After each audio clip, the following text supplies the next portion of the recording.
Karrabaati ulaa dinagdee Oromiyaaf biyyaa dachee gaarranii fi bu'aa ba'iin beekamu godina Harargee Bahaa. Godina Harargee Bahaa qe'ee goototaati. Godina qe'ee Bakarwaaree aanaa Meettaa, qe'ee Bakirii Saphaloo aanaa Gooroo Guutuu, qe'ee Lemoo Qilxuu fi sooressa Jaarraa Abbaa Gadaa aanaa Qarsaa, qe'ee Gaazexeessaa Abbubakar Muusaa aanaa Dadar of keessatti hammate. Gootota dhuka qabsoo Oromoo ta'uun guddina afaan Oromoo fi bilisummaa Oromoof bu'uura kaa'uu keessatti seenaa ol ka'an. Qe'ee aartistoota gameeyyii Oromoo. Qe'een goototaa kun har'a inisheetiiviiwwan qonnaa fi humna waloon imala oomishtummaaf oomisha dabaluu keessatti argama. Harka uummata hojii jaallatuun utubame.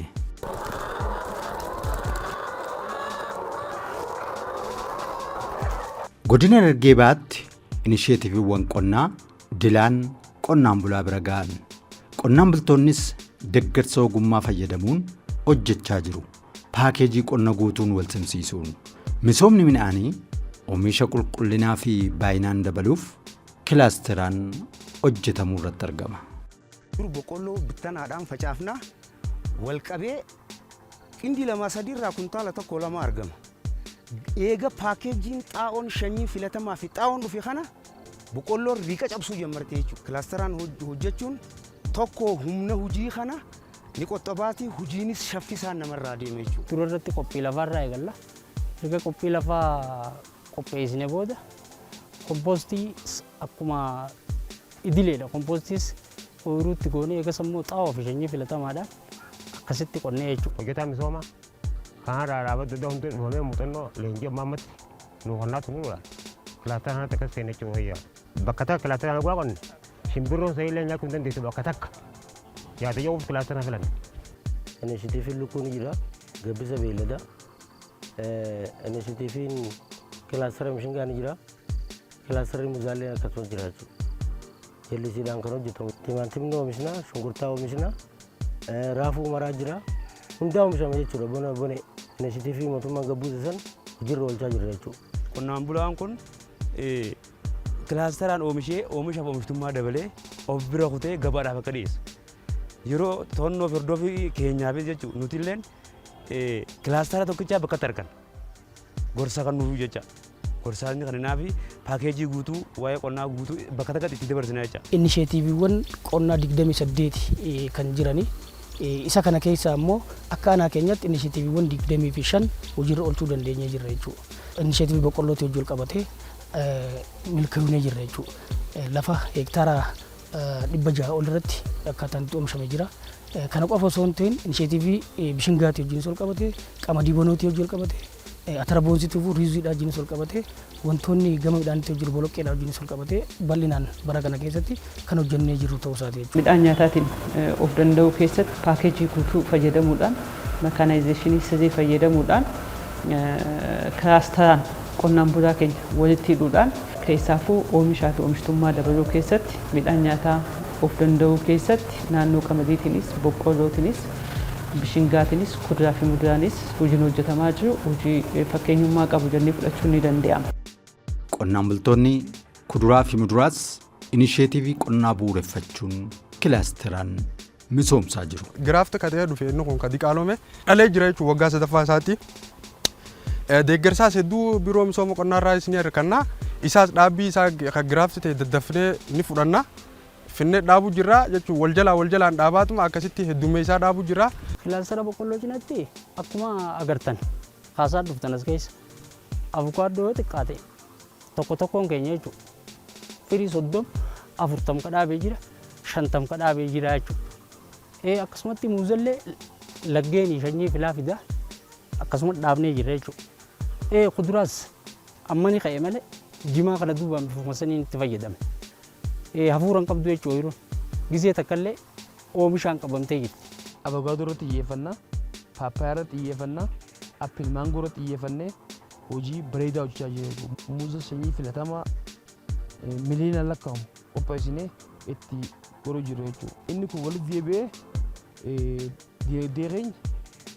dargaggeessa keenyaaf carraa hojii uuma lammaffaa deebi'ee gabaan tasgabbeessa jechuudha. Inisheetiiviiwwan abokaadoodhaa aanaa keenyatti narsarii ammayyaa qopheessinee bifa ammayyaatiin narsarii baay'ee iddoo kanatti qopheessinee haga sadarkaa aanaa biraattiif illee irraa irratti deemaa kan jiru ta'uu isaati jechuudha. Aanaa keenya bira dabree aanota Harargee Bahaa keessa jiraniif biqiltuu abokaadoo baay'inaan oomishnee hiraa kan jiru ta'uu isaatii fi sadarkaa aanaa keenyaattis bu'aa guutuu argamsiifnee qonnaan bulaan irraa fayyadamaa ta'aa jira. Qabeenya bishaaniif lafaa qaban wal simsiisuun waggaa guutuu oomishu lafa xiqqaa qaban irrattis midhaan kuduraaf muduraa wal keessa qotuun oomishtummaaf oomisha dabaluu irratti xiyyeeffannaan hojjetaa jiru. Yeroo sadifaa gaafa oomishuus ni jira.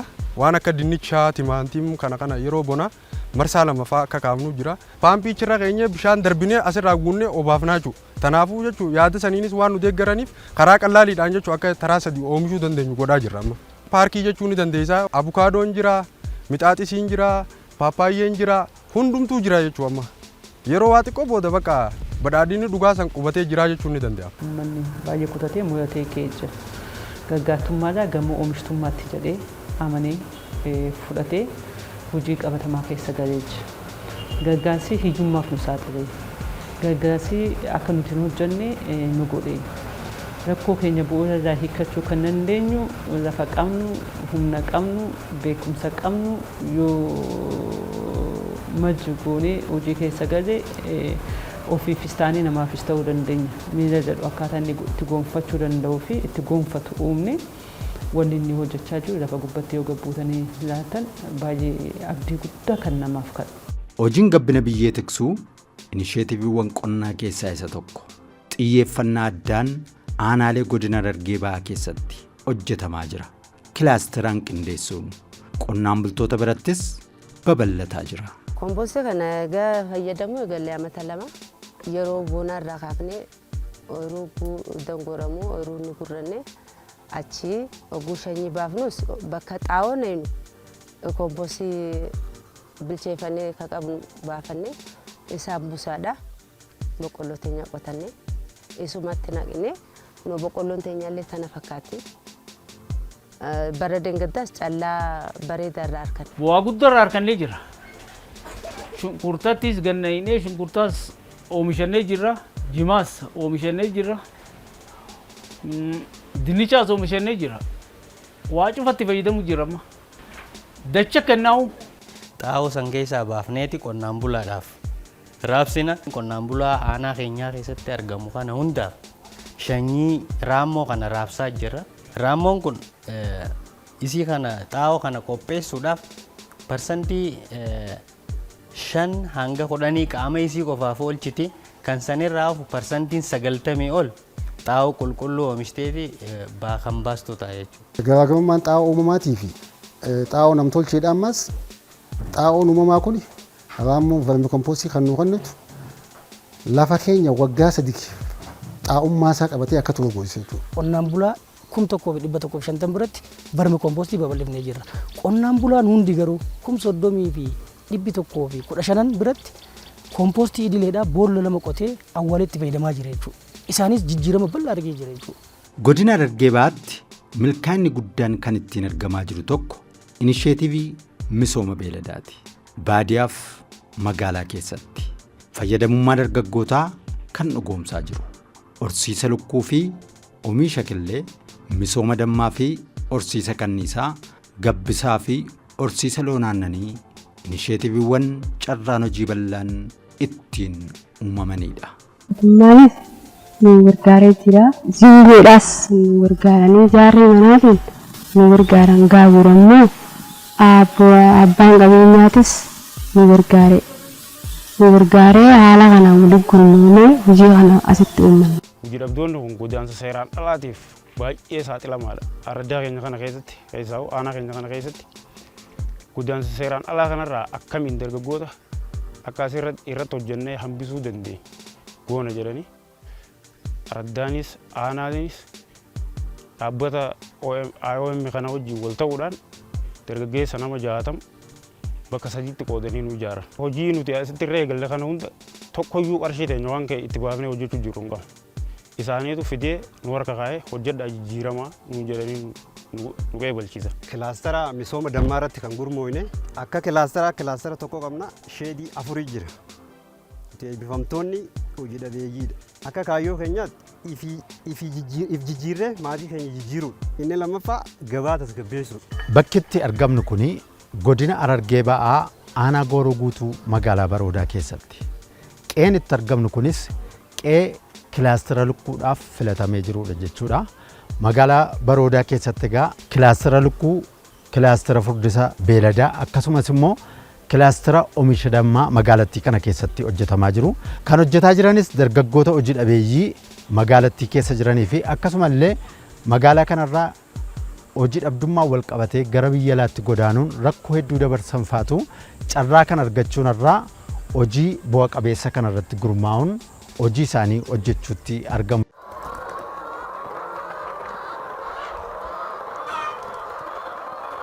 Ani duraan biyya alaatiin ture bara 2022 keessa kaniin galee jechuudha.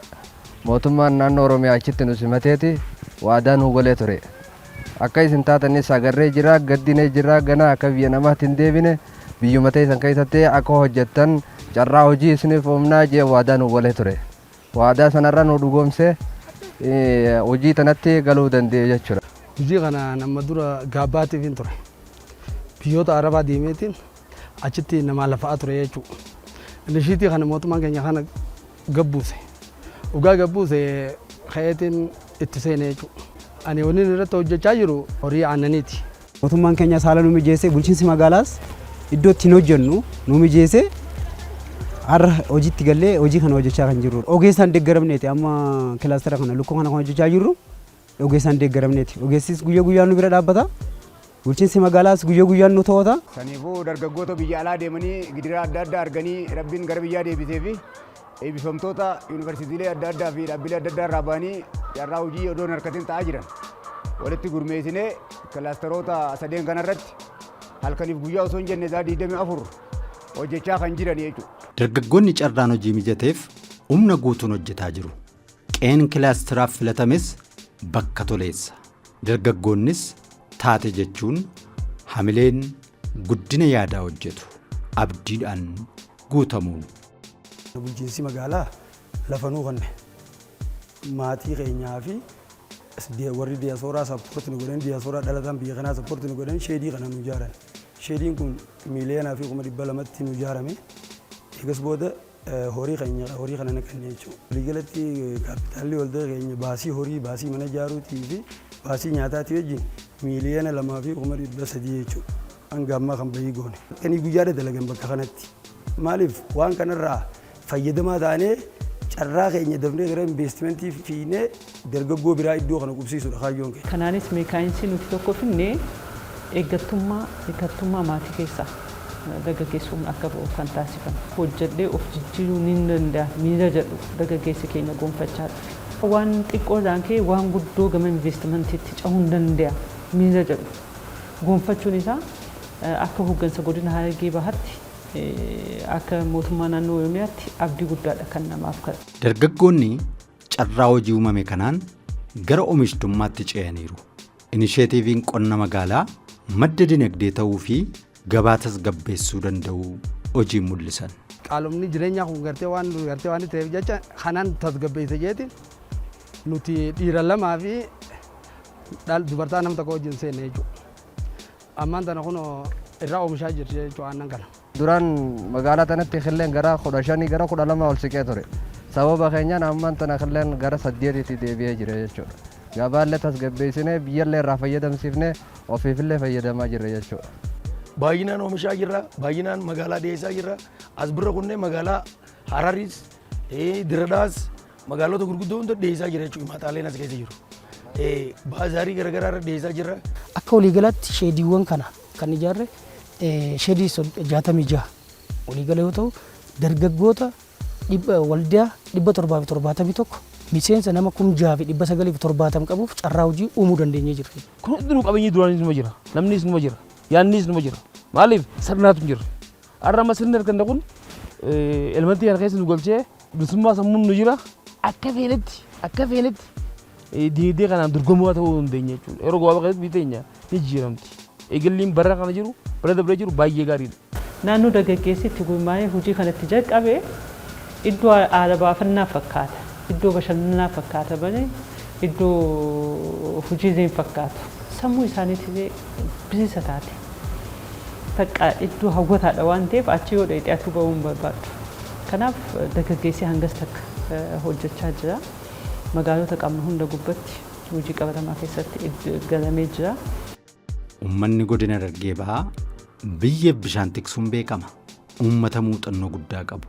Deeggarsa ogummaa fi hojii ashaaraa magariisaatiin dabalamee daran bu'a qabeessa ta'aa jira. Hanga faayaa dachee fi iddoo hawwata tuurizimii ta'utti. Raddaanni karoorfataa ogeeyyii qonnaatti hojii karoorfatee lafa qullataa hunda istiraakcharoota addaatii fi daagaa fi beenchiidhaan gixxum goonee hiineeti jechuudha.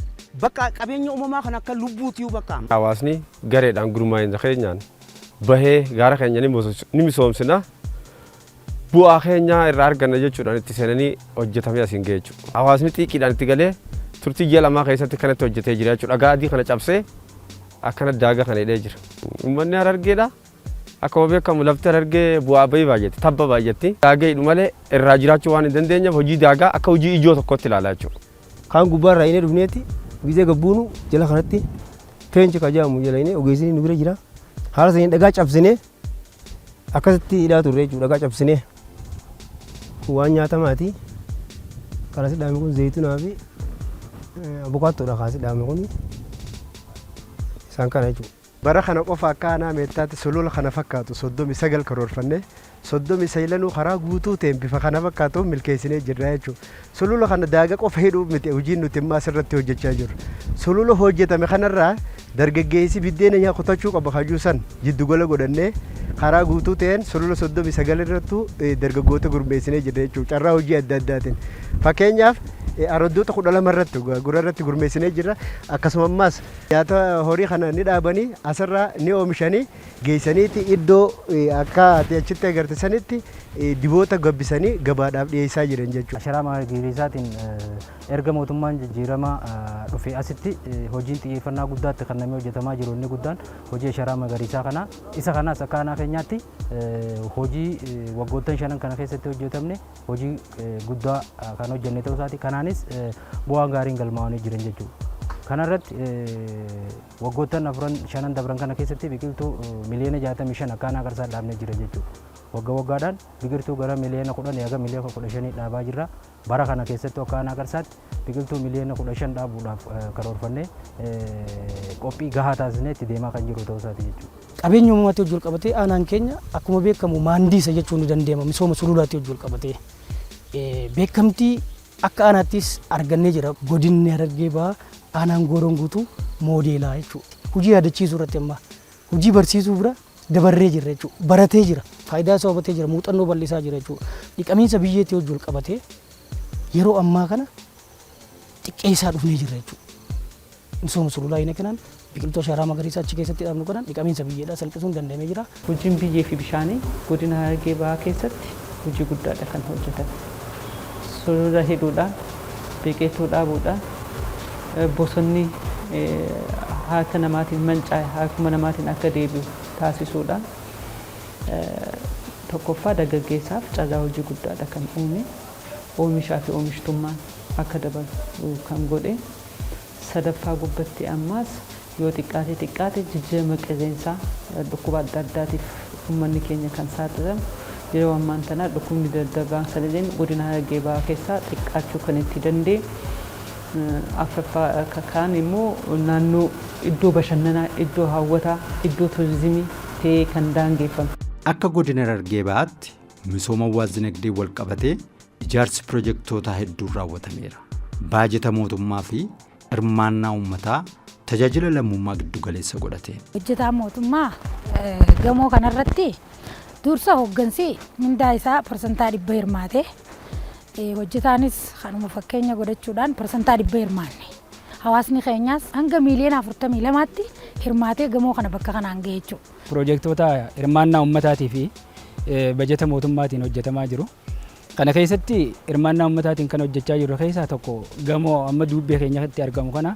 Gamoon kun giraawundi pilaastuudha. Inni kunis hirmaannaa uummataa qarshii naannoo miliyoona 42 oliitiin kan hojjetamaa jiru. Seektoroota aanaa bakka tokkotti deebifnee hawaasni iddoo tokkotti tajaajila akka argatu taasisuudhaaf hojjetamaa jira. Kanaan alattis hojiin addaan akka naannoo Oromiyaatti illee fakkeenyummaa ta'u giddugala gabaa Laangee irratti kan hojjennee jirru. Gama mootummaatiin piroojeektoota hojjetamaa jiru. Barmaa kana keessa piroojeektii naannoo 29 raawwannee eebbifnee jira jechuudha. Piroojeektoota mootummaa fi miti mootummaa dabalatee giliimarii naannoo watarratti Abbaay Xiqqaa jennee kan moggaafnee jira. Abbaay Xiqqaa kan jennee moggaafnee jallisii Haajifaj hojjennee jira. Daandiiwwan adda addaa manneen barnootaa keellaa fayyaa baadiyyaa irratti hojjennee jira. Bara kana akka mootummaatti hojiiwwan gurguddaan hojjetamee jira. Keessattuu piroojeektii wajjin dhimmoonni wal qabatu jechuudha. Haala qabatamaa naannoo keenyaatiin piroojeektiiwwan gurguddoo 22 jechuudha kan miti mootummaatiin alatti. Baajata mootummaa miliyoona 57 oliin kan karoorfanne. Akkaatuma saniin piroojeektiiwwan 22 xumurree tajaajila abbanaa goonee jirra jechuudha. Kana keessaa tokko piroojeektii waajjira poolisii miliyoona 22 oliin kan ijaarame ta'uu isaati. Karoora keenya fudhanne bara darbe bara 2016 ijaarsi mana barnoota bu'uura buruu nuuf kenname 20 takka garuu haala qabatamaa aanaa keenyaatiin 30 takka xumurree hojii baruu fi barsiisuu kan ittiin jalqabne ta'uu isaati jechuudha. Gama biraatiin yoo ilaalle hojii tajaajila lama humna waloo keessaa tokko buusaa gonofaatti hojii wal qabatu jechuudha. Warra biraa eeggachuu caalaa ofii keenyaaf ijaaramne wal gargaaruu akka qabnuu fi hirka waliif taanee akka itti deemuu qabnu hojii bal'aa kan hojjetame ta'uu isaati jechuudha kanaaf. Mootummaan piroojeektii bishaanii kan daandii kan mana barnootaa kan kana fakkaatu qabee hojjechaa ture. Piroojeektii 300 ol kan hojjetame. Haa ta'u malee kan hirmaannaa uummataatiin hojjetame adda isa godha. Fakkeenyaaf buufata fayyaa dhaloota lammaffaa iddoo hedduutti ijaaree kan jirudha. Lammaffaa mana barnoota bu'uura booruu hirmaannaa uummataatiin piroojeektoota gurguddaadha kan hojjetame bishaan dhugaatii. Istiinaa daandiilee gurguddaa kan hirmaannaa uummataatiin hojjetamee jira. Kanaanis yoo xiqqaate rakkoo dinagdee uummata keenyaa hiiknee jennee ilaalla. Rakkoo hawaasummaa naannoo sana jira baay'eetu hiikame. Sadaffaa tajaajila dhaqqabamaa naannoo sanitti akkaataa itti argachuu danda'an kan godhan. Rakkoo hawaas dinagdee uummataa gama tajaajila bishaan dhugaatiin jiru furuufis ijaarsi piroojeektoota bishaan dhugaatiif jallisii deeggarsa diyaasporaa fi dhaabbilee miti mootummaatiin hojjetamaniiru. Jallisiin kun ganda akka matee gartuu kan sadii qaba. Sadiin kun soolaar siistamiidhaan hojjetaa jechuudha. Amma timaatimni oomishna, shunkurtaa oomishna, raafuu maraa jira. Hundaa oomishama jechuudha. Bona inishitiivii mootummaan gabbuuse san jirra oolchaa jirra jechuudha.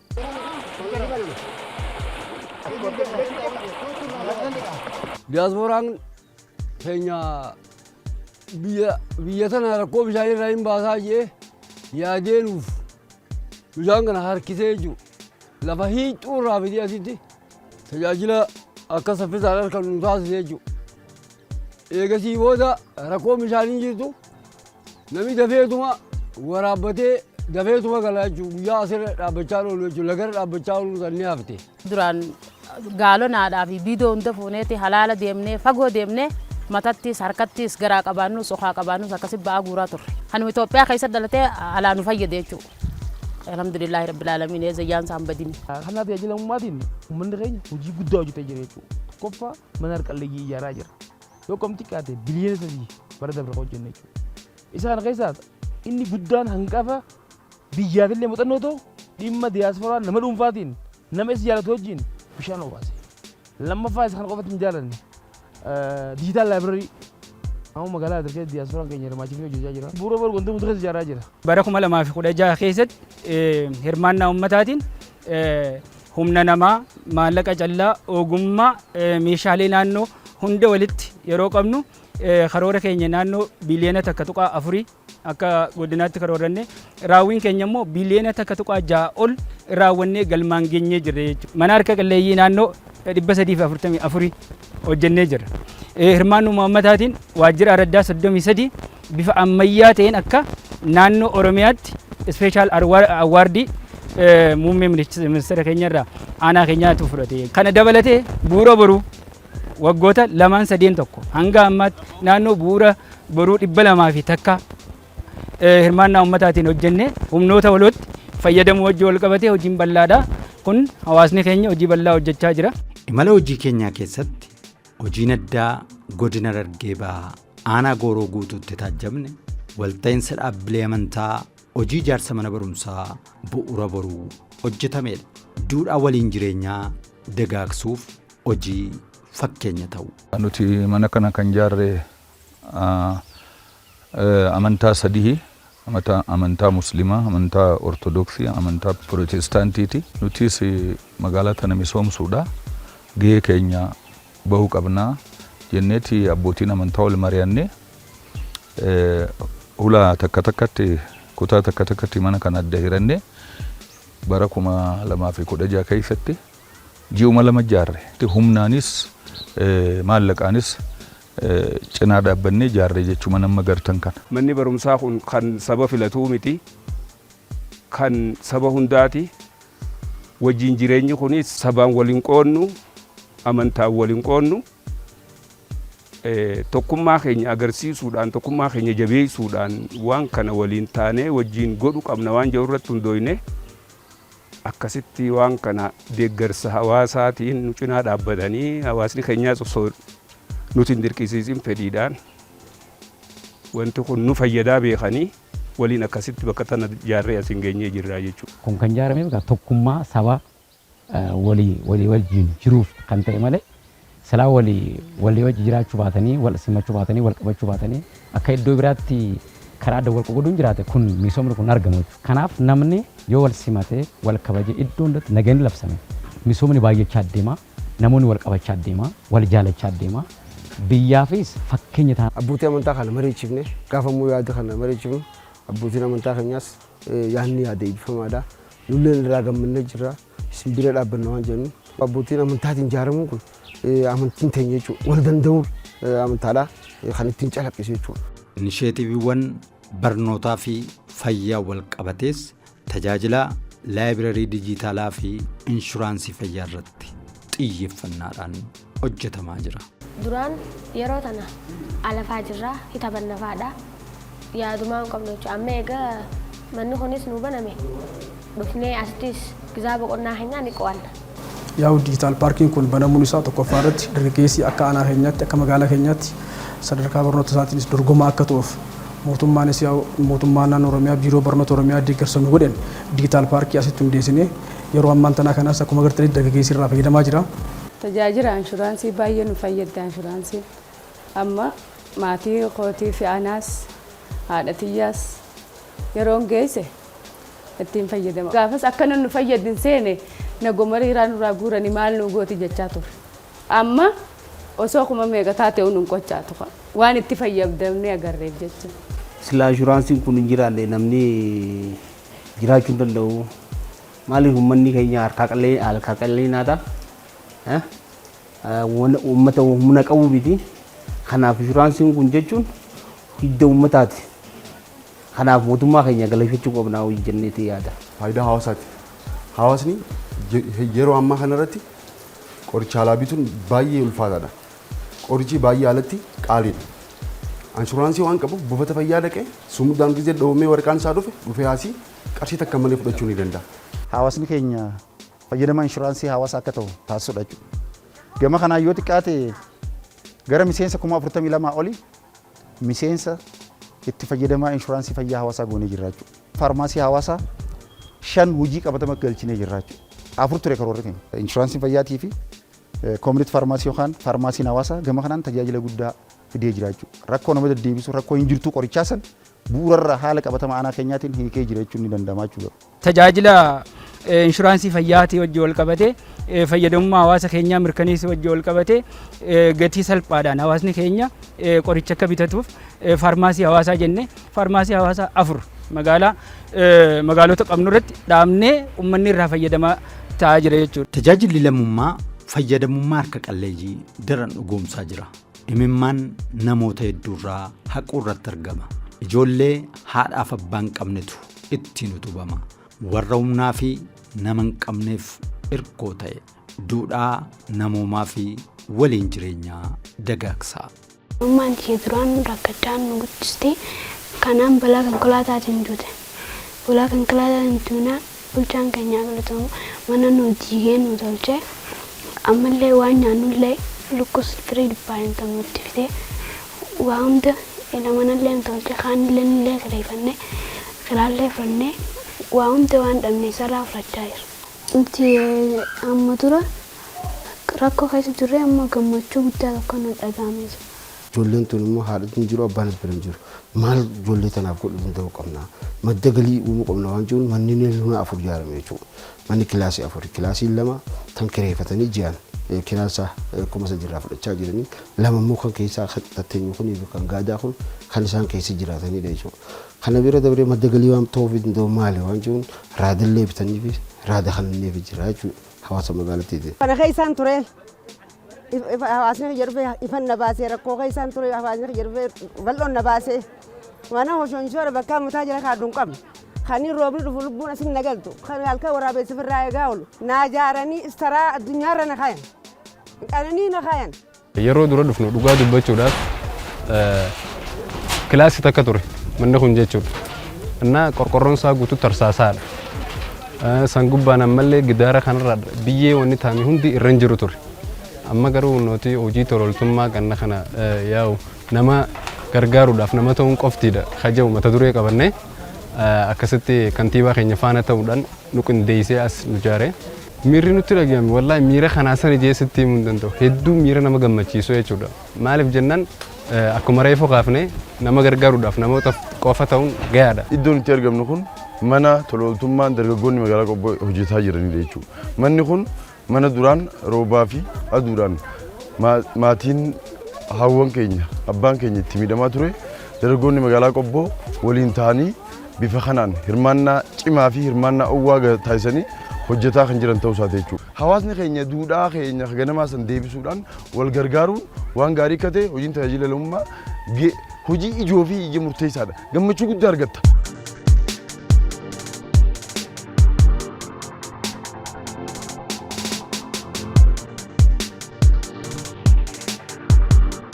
دفتر درجة كبرى تاتكوف مدري جون دولا دفتر في قلم وليس ساو ورتو ترك الليجيتيف سوشيال ميديا رتيونين أكو مارغريتن درجة البشنيول قلم باكيتا البسديول ولت السامنة خنجر توساتيجو كيسة قالين سجرينياتي والكبتي دفتر باي قالي جرا نمي تكو سو بارك الليجيتو ودان برد ميشا برنوتا دبودان أكر كنيف سوشيال ميديا كوفان دولا جرجيسني دفتر خنا بيفخنا السامنة جرا duratti gaafa barnooti ilmaan qonnaan bulaati ni beekna waan ta'eef haadha abbaan keenya gaafa mana barnootaa ga'e ni lakkata isaan daftara harkaaf jee arra ammoo kaleessa olii bituu ni jiru arra ammoo sirna keenya waan ta'eef harqalleeyyii hundaaf tun daftara bitamee taa'u jiru jechuudha. Inni guddaa fi inni ijoon caffee mootummaa naannoo Oromiyaa kan labse keessa humna waloodha. Humna waloo kana keessaa tokkoffaa irratti tajaajila lammummaadhaati. Tajaajila lammummaatti hojii wal qabatee akka aanaa keenyaattis akka godina keenyaattis hojiin ittiin milkoofnee fi fayyadamummaa uummataa daran ittiin milkeessinee fi keessattuu karoora mootummaan baase karoora imala badhaadhinaa sangalmaan ga'uu keessatti hawaasni keenya gama hawaasummaatiin gama dinagdeetiin qooda guddaa fi gahee olaanaa akka ittiin biyya keessaa tokko kana jechuudha. Duudhaa Oromummaan tajaajila haqaa argachuu wal qabatees manni murtii aadaa godina Harargee Bahaatti babal'ataa jira. Manneen murtii aadaa ijaaruunis hirmaannaa uummataan milkaa'aa jira. Tajaajila haqaa kennamaa jiruunis uummanni fayyadamaa ta'uu danda'eera. Ansii dhiisee uummajaanii kaaniitu wal dhungatanii akkasitti araarsinee addaan galchinaa haala gartee fuula durallee hijaan ni dhabamaa hawanii ijaa hundi hin jiru akkasitti haala gammachuutiin addaan galchaa jirra jechuudha. Gammachuu guddaa akka hanganaa fi hangana hin jedhamne san irraa harkatan baasiin irraa hafee gubboon hin kannanii har'a dhufanii himatanii gammadanii boodaa dhufanii gammadanii galan. Faayidaa gamta kanuu qabajanii itti amananii jiranii karaa natichaa jiran hawaasni jechuudha. Mana murtii idileerra baay'ee bu'a qabeessa manni murtii aadaa. Maaliif yoo jaame manni murtii idileedha gurra qaba malee ija hin qabu. Waan dhagahee irratti dhaabbatee murteessa malee ija hin qabu. Manni murtii aadaadhaa jazza hunda qaba. Gurraas qaba, ijaas qaba, miilaas qaba, waa hunda qaba. Iddoo dhaqanii ilaaluu ta'utti dhaqee ilaaleeti kan ragaanuu asitti masakkare waan asitti dhoksame sanuu achitti dhaqamee bahaa jechuudha. Faayidaan isin qabdu malaamaltummaan hin jiru. Kana akka ijaa mitiin hin jiru. ija takka laayin nama tasgabbeessu jiran isaan ejjennoo takkaan geggeessu jiran kanaan harkaa jiran tiyallee akkasumatti irratti gammadaatiin jira ragaa kiyya sirri nama sakkarsiisu jiran. Abbootiin lameen achumatti abbaan waa balleessan wal amaneeti dhiifama wal gaafatee galee jechuun karaa gabaabaadhaan. Haqa duraan dhabee gara mana murtii idilee gisi deemu cubbuunis namni waliin masakkara. Manni murtii idileedha ragaa irratti xiyyeeffata. Inni ragaa qofa irratti xiyyeeffata. Aadaa irratti xiyyeeffata jechuudha. Kakuudha. Kakuu geenyaan namni keenya maal beekanii sodaata kakuu kana jechuudha. Mana murtii aadaa ol dabarfannaa mana kamtu ijaaramee hirmaannaa uummataatiin laaluu hundeessanii araddaa hundarratti hirmaannaa uummataatiin mana kamtu ijaaramee laaluu hundeessanii inni kun immoo kan naa tajaajilu lammummaatiin hojiilee hojjetame lakkaa'amee dhumuu danda'u. Misooma dinagdee hirmaannaa uummataa giddu galeessa godhateen milkaa'uu godina Harargee Bahaaf bu'uurri nagaa fi tasgabbii qabaachuu. Uummanni akkuma inisheetiiviiwwan hundaa irratti dammaqinaan hirmaate nageenya isaa tiksuu irrattis of duuban jenne. Tarsiimoo nageenya tiksuu mootummaa bu'uureffachuun. Nageenya biyya teenyaa sana kunuunsuudhaaf eeguudhaaf halkanii fi guyyaas eeguudhaaf qophoofnee nuti karaa bobbaa gaacheenni karaa bobbaatiin isin nu harkattanii jechuudha. Nageenya keenya mirkaneeffachuudhaaf matoorota kanaa fi baajaajillee kan binne ta'uu isaati jechuudha. Pirojektii kanallee akkasumatti hirmaannaa uummataatiin kan ijaarre ta'uu isaati. Aanaan keenya kun bal'aa addaan faffagaata bakka fagoo hunda saffisaan gahuu ni danda'anii jennee itti amannee hirmaannee mootora hanga kana bituu dandeenye. Qaamni nageenya keenya poolisiin keenya sadarkaa baadiyyaatti illee bobba'eeti hawaasa akka tajaajilu. Isa kana immoo osoo yakka raawwataminis haa ta'u yakki seera raawwatamiin booda hawaasa poolisiin akka dafee bakka san dhaqqabuudhaaf makiinaa kan qabnu tokko qofa makiinaa kanaan immoo araddaalee 42 qabna araddaa 42 kana keessatti dhaqqabuu hin dandeenyu waan ta'eef hawaasni fedhii isaatiin hirmaannaa isaatiin mootoroota 8 fi baajaajii kana biteetoniin qaama keenya poolisiitiif kan kenne ta'uu isaati jechuudha.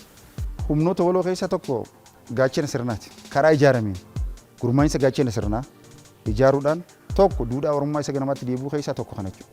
Gaachana sirnaa keenya leenjii bal'aa kan inni fi ijaarree hojiitti galchuudhaan inni biraa immoo milishaa yoo xiqqaate araddatti milishaa 75 gaachana sirnaa 300 ol ijaarree iddoowwan sodaa fi yaaddoo nageenyaa tan sirriitti adda baafnee eeguudhaan kan deemu ta'uu isaati jechuudha. Kun ammoo duuba isaa kan jiru hirmaannaa hawaasaa bal'aadhaatu jiru. Baajata mootummaa miliyoona 57 oliin kan karoorfanne akkaatuma sanii pirojektiiwwan 22 xumurree tajaajila abbanaa goonee jirra jechuudha. Kana keessaa tokko pirojektii waajjira poolisii miliyoona 22 oliin kan ijaarame ta'uu isaati. Rakkoo nageenyaa yoo uumame rakkoon sana kan babal'anne tajaajila si'ataa fi dhaqqabamaa ta'e kennuudhaaf hawaasni keenya miliyoona takka tuqaa 5 oliin baajaaji takka yoo xiqqaate mootora 8 bitee waajjira poolisiif gumaachee jira. Godinni keenya ispeeshaal nageenyi isaa hanga ammaan tanaatti nageenya waaraa qaba. Hawaasni keenya nagaan bobbeeti kan galaa jiru. Iddoo hundatti daangaa hanga daangaatti. Nageenyi kun immoo nageenya waaraa akka jiraatu kan taasise tokkoffaa gubbatti gaachana sirnaa sadarkaa hundatti leenjisnee ijaaree hojii qabatamaa keessa kan galche. Gaachanni sirnaatii fi caasaan nageenyaatii fi caasaan mootummaa hoggansa siyaasaa fi uummanni aadataa fi marjatee tokko ta'ee nageenya isaa irraa 24 ija isaa ibsatiin eegaa jira. Godinni Harargee Bahaa bara 2016tti hojii misoomaa hojjeteen godina milkaa'edha. Akka naannoo Oromiyaatti sadarkaa sadaffaa ba'uun kan badhaafame. Badhaafamaa sadarkaa naasaa Harargee Bahaa. Milkaa'inni kunis kan argame ciminaan hoogganuu fi kutannoon hirmaachuu uummataati. Beekamtiin argame kun hojii bara 2017f galaadha. Daran cimanii hojjechuuf hamileen horatame kunis humna hojii bara 2017ti. Hawwii gaarii waliin bacaqii gannaarraa booqaa birraatti baga ceetan jechaa. Misooma mootummaan naannoo Oromiyaa federaalaa qabaatee milkeessuu kan dandeenyu uummata qabanneeti jedheeti kan yaadu. Kanaaf uummanni keenyaa fi hooggansi keenya wal dhageenyaan kallattii walirraa fudhannaan hojii hunda hojjechuun ni danda'ama kan jedhu kan hin qabu. Akkuma waliigalaatti uummata naannoo keenyaa hundumaa uummata biyya keenyaa hundumaa baga bara haaraa bara 2017 isiniin gahee kan biyya keessa jirus kan ala jirus barri haalli kun kan badhaadhinaa kan gammachuu kan nagayaa ummata keenya hundaaf akka ta'u hawwa.